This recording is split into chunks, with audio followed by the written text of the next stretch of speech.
बिस्मिल्लाहिर्रहमानिर्रहीम, अस्सलाम वालेकुम। गपशप में खुश आमदीद। मैं हूँ फारूक फैसल खान। मैं हूँ मियाँ सुहेल इकबाल। मियाँ साहब, आज तो एक ही है, कमिश्नर रावलपिंडी। जी। बिग गेम, हाँ। बहुत बड़ी बिग गेम। बड़ा ही कम पे है कोई। हाँ जी हाँ, बिल्कुल जलेबी की तरह जो है ना, या प्याज की तरह हम्म। तय दर तय जो है ना, और इतनी जल्दी चीज़ें सामने नहीं आने लगी। बहुत बड़ी साजिश हो रही है, और सारे इलेक्शन माहौल को और पाकिस्तान के तमाम अदारों को मशकूक बनाने की। लाख इख्तलाफ सुप्रीम कोर्ट से, लाख इख्तलाफ इलेक्शन कमीशन से, लाख इख्तलाफ जो है फ़ौज की पॉलिसियों से। लेकिन भाई ये जो सारा कुछ हो रहा है ना, इसमें अंदरूनी हाथ नहीं, इसमें बैरूनी हाथ भी शामिल है। और इतनी बड़ी ऑर्गेनाइज तरीके से ये सारी चीज़ें जो जिस तरीके से हो रही हैं, अपनी समझ से बालातर है। आप क्या समझते हैं ये? मैं भी बिल्कुल यही समझता हूँ कि ये कोई छोटा काम नहीं हो रहा है, बड़ा काम हो रहा है। और मैं इसको हमेशा जो है ना, कोई भी ऐसे बड़े काम को जो है सी पैक से जरूर लिंक करता हूँ। और वो समझो ना, तंदूर लगा हुआ है। हाँ। हैं? हाँ। हर बंदा आके जनाब वो तंदूर गर्म है, हाँ। अपनी रोटी लगा रहा है, अपना अपना मफाद उठा रहा है। बिल्कुल और ऐसे ही देखो हो ये रहा है। चीफ है, ये जो अपना कमिश्नर पिंडी ने जो कुछ आज किया है, मेरा ख्याल इसी पे सारी गुफ्तगू करते हैं। और फिर ये क्यों किया, क्या होगा, किस किस ने फ़ायदा उठाया, कौन कौन जो है एकदम जो है वो कूद के सामने आ गया। इवन मतलब अगर यार मतलब इतना कुछ जो है कभी ट्वीट नहीं किया, जो भी ट्वीट मार देता। जी हाँ। तो मेरा ख्याल है कि इस पे करते हैं आप अपना वो खूबसूरत सा मैसेज जो है दोस्तों को दे जी दें। बिस्मिल्लाहिर्रहमानिर्रहीम। सबसे पहले तो मैं अपने नाज़रीन से रिक्वेस्ट करूंगा, हमारे चैनल को सब्सक्राइब करें, लाइक करें, कमेंट करें, और इसके साथ साथ जो बेल आइकन है जिसे घंटी और टल्ली भी कहा जाता है, इसका बटन एक दफ़ा ज़रूर प्रेस कर दें ताकि आपको हमारे वीलॉग बर वक्त देखने को मिल सके। तो जी खान साहब। तो जनाब ये सुबह उन्होंने प्रेस कॉन्फ्रेंस की है। मतलब अजीब बात है कि कमिश्नर साहब प्रेस कॉन्फ्रेंस कर रहे हैं, और उसने जो है ना एकदम सारा वो तहलका मचा दिया। और उसने मतलब बड़ा क्या मदे जनाब भोला बादशाह, फौज ने सब कुछ ठीक किया है, और चीफ इलेक्शन कमिश्नर और चीफ जस्टिस पे डाल दी कि उन्होंने धांधली की और ये सारा कुछ। चलो मैं चीफ इलेक्शन कमिश्नर को तो चलो मैं अपना समझता हूँ पे, चलो उसको पे आप इल्ज़ाम लगाना है ना, तो उस पर तो चले आप इल्ज़ाम लगा रहे हैं ना, सारे लगा रहे हैं, उसका मुतालबा भी हो रहा है ये जो पीटीआई हैं पे वो मुस्ताफ़ी हो। मगर ये जो है चीफ जस्टिस का जो नाम लेना है, ये मेरी समझ से बाहर है। और वो भी यार अजीब बात है, मतलब चीफ जस्टिस ऑफ पाकिस्तान भी जो है फौरी तौर पे थोड़ी देर बाद वो भी माइक के ऊपर थे। हाँ तो वो जाहिर है भाई, उनके ऊपर इतना बड़ा इल्ज़ाम लगा है, मतलब उसको मेरा ख्याल है कमीशन ने उसको उसके साथ लिंक किया है, अपना वो जो बल्ले का निशान गया है, यार यही उसका वजह हो क्या सकती उसका है। क्या काम है, अगर था भी तो। हाँ। पहली बात तो ये है कि ना वो डीआरओ है, ना वो आरओ है, वो कमिश्नर है, डिवीजन का कमिश्नर है। हाँ वो और तो जो एडमिनिस्ट्रेटिव हेड है। हाँ जी हाँ। जो इलेक्शन स्कीम है हाँ। वो डिस्ट्रिक्ट वाइज चलती है, जी हाँ। और ना उसका लेना ना उसका देना। कमिश्नर का तो कोई तल्लक ही नहीं बनता है, ये तो डिप्टी कमिश्नर जो है वो होता है अपना आरओ। आरओ हो गया रीजनल ऑफिसर जो डी है, डी आर ओ, जी हाँ, district regional officer, returning officer. Returning officer. District returning officer होता है डिप्टी कमिश्नर, ठीक है। और आगे जो उसके साथ फिर एसीज होते हैं जिन्हें हम असिस्टेंट कमिश्नर कहते जी हैं, है। वो जो है वो आरओज होते हैं। और कमिश्नर का कहीं कोई चक्कर ही नहीं कहीं है। किसी कमिश्नर का कहीं रोल ही नहीं है, मगर उसने जो है ऐसा काम आज डाला है अपना, वो सारा जो है सारा कुछ ही हाईजैक कर लिया उसने। देखो तो ना, उसके बारे में जो उसके रिपोर्ट फिर मोटिव्स क्या हो सकते हैं? मोटिव्स क्या हो सकते हैं। पहले तो ये है कि जब उनके बारे में जो सारी चीज़ें सामने आई हैं कि भाई वो भी थे अच्छे खासे प्रॉपर्टी टाइकून। जी। और बेटे, देखो जी, बेटे जाहिर है कि सबके बेटे काम करते हैं, हर एक की औलाद काम करती है, इसमें कोई हर्ज नहीं है। लेकिन ये है कि भाई वो जो बिजनेस कर रहे हैं, जितना बड़ा बिजनेस का वॉल्यूम बताया जा रहा है उनके बेटों का, उतना बड़ा वॉल्यूम कहाँ से आया? वो वॉल्यूम तो कमिश्नर और ये डिप्टी कमिश्नर जो है वो उन्हीं के जरिए ये सारा वॉल्यूम आ सकता है, क्योंकि वही जो है अंदाता होते हैं ये ज़मीनों की जो खरीदो फरोख्त और जो भी ये एनओसीज जारी करने हैं हाउसिंग प्रोजेक्ट्स को, और उनके वो सारे वही वही करता धरता होते हैं। और इनकी पोस्टिंग भी सारी वो यही कह रहे हैं कि ज़्यादातर उन्हीं उहदों पर रही है जो लैंड के मामला से जो है ना मुंसलिक थी।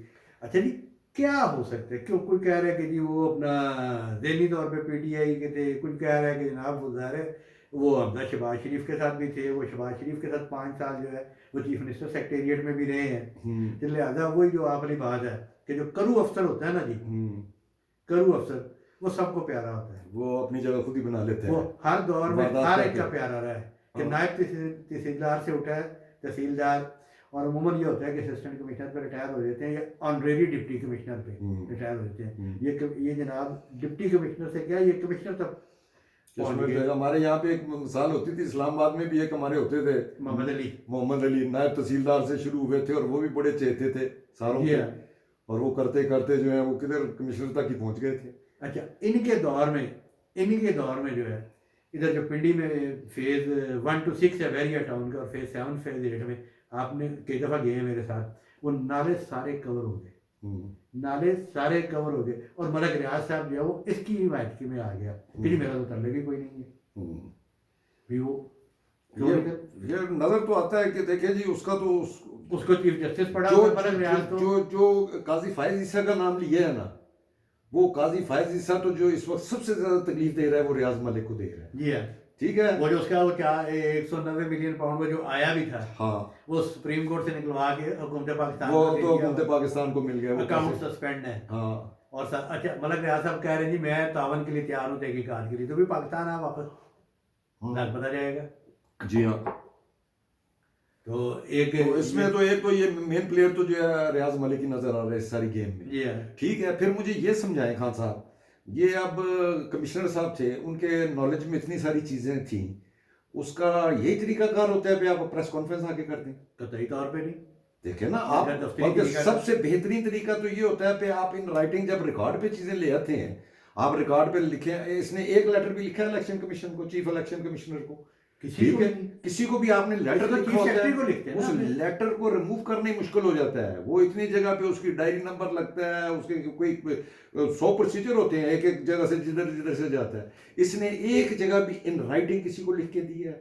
ये सिर्फ हीरो बनने के चक्कर में जो है ना वो पीटीआई मेरा ख्याल है उसका जोर ज्यादा है, तो चलो जी पीटीआई दे जरा ना उदा थोड़ा जा साथ दे दियो, क्योंकि खुद इन्हें रिटायर हो जाना था। रिटायर तो हो भी जाना था, अमेरिका भी चले जाना था, लेकिन भाईजान या तो इनको अंदर से या कोई बहुत ताकतवर शख्सियत की सपोर्ट हासिल है जो इनको तब, लेकिन इस तरह खुला कोई सपोर्ट नहीं कर सकेगा। इन्होंने किस किस को मुतनाज़ा बनाया? इन्होंने पंजाब हुकूमत को मुतनाज़ा बना दिया ना, जी हाँ, इन्होंने इलेक्शन कमीशनर को मुतनाज़ा बना दिया, सारे अमल को मुतनाज़ा बना दिया, इन्होंने चीफ जस्टिस ऑफ पाकिस्तान को मुतनाज़ा बना दिया। तो भाई अब इनको तो बर्दाश्त करनी पड़ेगी। और ख़ुद कह रहे हैं कि जनाब मुझे फांसी दे दी जाए। वैसे तो किसी दोस्त ने कहा कि यार इनको इनकी ख्वाहिश पे फांसी दे दीजिए, बाकी मामले की फिर तहकीकात कर। हाँ, वो उसने तो अपना जुर्म ही तस्लीम कर लिया है और साथ कह रहा है मुझे फांसी दे दीजिए, फिर दे दें फांसी, और सबूत कोई नहीं दे रहा। हाँ, अच्छा, फिर वो आपके दोस्त हामिद मीर साहब भी जो है वो भी अपना खुफिया एजेंसियों की रिपोर्ट्स जो है वो पोस्ट कर रहे हैं। वो उनको वो ये मेंशन नहीं कर रहे हैं कि ए रिपोर्ट किन्ने दी और किन्नू दी, बस ये रिपोर्ट सबमिट हो गई। तो भाईजान तंदूर गर्म है ना, हर बंदा अपनी अहमियत जताने आते कि जी मुझे पहले से पता था, मुझे पहले से पता था, पूरी किरदार में जारी रखी हुई है कि जी मुझे पहले से पता था। एक वो भी बात आ रही है, ये जो मियां असलम है, क्या नाम है उसका, जी है, वो जो पीटीआई का जिसको चीफ मिनिस्टर का कैंडिडेट भी उन्होंने पंजाब का लिए नॉमिनेट किया है ना शायद, उनका भी नाम आ रहा है। वे उनके साथ भी कोई इनके मरासिम थे, उनकी जो कोई हाउसिंग प्रोजेक्ट है उसमें जो है पता नहीं इनके पास 100 फाइलें हैं कितनी है, मतलब इस किस्म की चीज़ें तो अब सारी बाहर आ रही हैं, तो वो चट्ठा कट्ठा तो इनका सारा बाहर आ जाएगा। जी है, ठीक है, मगर इसका एंड रिजल्ट क्या होगा? वो तो इल्जाम ला के थे, वो तो सीधे हो गए थे, बाकी वो जड़े पीछे है ने अपना वाजिब जान वाले वो वाजिब जाई जाएंगे। भाईजान गिरफ्तार हो गए ना, हाँ, बकायदा गिरफ्तारी डाल दी गई है या मतलब अपना खान साहब उनको बकायदा अरेस्ट करके लेके गए हैं, और उनको कोई छोटे मोटे नहीं, सीसीपी और रावलपिंडी ने अरेस्ट किया है, साथ जो है वेस्टेज पुलिस स्टेशन का थानेदार भी नाल सीगा और पुलिस सीगी, उनको उनके ऑफिस से गिरफ्तार करके लेके गए हैं और उनका ऑफिस जो है सील कर दिया है। अब उनके ऑफिस में तो उनके तो रिकॉर्ड ही कोई नहीं होगा, उनके ऑफिस में उनका कोई तल्लक ही नहीं बनता है कमिश्नर का। जाहिर है वो मरियम औरंगजेब ने भी कहा और बाकी सब भी मुतालबा कर रहे हैं कि जनाब इनकी जो है वो कॉल लॉग जो है ना उसका निकलवाया जाए। फिर इनका वीज़ा एक वो कॉपी चलनी शुरू हो गई है, पे अमेरिका का इनका वीज़ा लगा है, 3 दिन पहले इन्होंने अमेरिका का वीज़ा लगवाया है। अगर इन्होंने यही काम करना था तो आराम अमेरिका चले जाते और उत्थे जाके काम कर लेंगे। सब कई चीज़ें जो है ना उनकी बिल्कुल हम कह सकते हैं कोई फेक चल रही होंगी, कोई वेक चल रही होंगी, लेकिन उसकी प्रेस कॉन्फ्रेंस जो है वो ओरिजिनल है, उसके इल्ज़ामात जो उसने लगाए हैं वो ओरिजिनल है। इसकी अब उनको सफाइयाँ देनी पड़ेंगी और उसकी डिटेल देनी पड़ेगी, सबूत देने पड़ेंगे ना, क्योंकि आप तो पूरा मुल्क की तकदीर के साथ खेल गए हो ना। और यार मुझे खुद बड़ी एक हैरानगी हो रही है कि ये कमिश्नर रहे हैं ना, तो जब ऐसी सूरत हाल होती है तो फिर क्या कैफियत होती है और वो कैसे निपटते हैं? आप भी कभी गिरफ्तार हुए होंगे जी हाँ बिल्कुल उन्होंने खान साहब बड़ी बेइज्जती करते हैं तो यार कि मतलब सारे बेइज्जती है मतलब ਤੁਸੀਂ ਜਾ ਕੇ ਜਿਹੜਾ ਆਰਾਮ ਨਾਲ ਜੇ ਕਿਤੇ ਕੁਰਸੀ ਤੇ ਬਹਿ ਜਾਓਗੇ ਥਾਣੇਦਾਰ ਦੇ ਕਮਰੇ ਦੇ ਵਿੱਚ ਉੱਠੋ ਥੱਲੇ ਬਹਿ फिर कुर्सी पे थल्ले उठा देंगे दूसरा आएगा ओ है की कर रहे हो कमिश्नर साहब आप यार बड़े गलत करते बंदा सीट पे ना रहे तो क्या आप प्लीज बैठे इधर से सीट पे उठा के गए ही है ना ले दूजा आ जाए और तो फिर बैठ गया तो कहने का मकसद ये है कि जो कुछ इन्होंने किया है इनके साथ बदसलूकी जो तरीका कार है भाईजान या जगाएंगे या कुछ भी करेंगे कि भाई तूने किया क्यों है 10 दिन का सारा कुछ उगल जाएगा सारा कुछ मेरा नहीं ख्याल है पे नीचे ये सस्टेन कर सकेगा जिसने इतनी जो है आसाइशों वाली जिंदगी गुजारी हो और अपना टॉप पोजीशन मतलब ये इसको मेरा ख्याल है एसी भी लगा होगा डीसी भी लगा होगा कमिश्नर भी लगा होगा मतलब कोई इसका 15-20 साल ਤੇ ਇਹਨੇ ਚੰਗੇ ਜਿਹੜੇ ਨੇ ਟਿਕਾ ਕੇ ਜਿਹੜਾ ਅੱਛਾ ਕੈਰੀਅਰ ਗੁਜ਼ਾਰਾ पहले दिन से ही नायब तहसीलदार का ਕਿਹੜਾ ਕੈਰੀਅਰ ਮਾੜਾ ਹੁੰਦਾ ਹੈ ਭਾਈ ਜਾਨ हाँ तो वो माल चाल तो अच्छा बनाया होगा मगर वो अगले जड़े ने माल चाल जड़ा सारा जड़ा दा प्लस्तर करेंगे सर एंड की है बहरहाल उसने तो खान साहब उसने तो ऐसे इल्जाम लगा दिए अब उसका तो यही है उसका इलाज तो यही है कि इसके लिए बाकायदा जो है कोई बड़ा जो है कोई मतलब कोई ऐसा प्लेटफॉर्म होना चाहिए यार ये आपको याद होगा 2013 मगर उस पर भी खान साहब को ये मैं ट्रस्ट नहीं कर सकता हूँ अगर कल को मुझे कहे जी पे कोई अपना जी हमने ये जुडिशियल इंक्वायरी ऑर्डर कर दी है मैं नहीं उस पर ट्रस्ट कर सकता कल को वो कह देंगे जी पे हमने ये अपना एक कमेटी बना दी है उन पे भी नहीं ट्रस्ट कर सकते तो उसने ट्रस्ट करोगे फांसी देती जाए हैं नहीं काम तो उसने यही किया खान साहब यहाँ पे ये धांधली की है हाँ या इल्जाम लगाया दोनों में जो है ना उसके साथ यही होना चाहिए हाँ धांधली के वो जाहिर है उसको आगे सबूत देने पड़ेंगे कि क्या कैसे धांधली की अब वो जो है 70 हजार वोटों जो है वो दलवार है इसका मतलब है वो कोई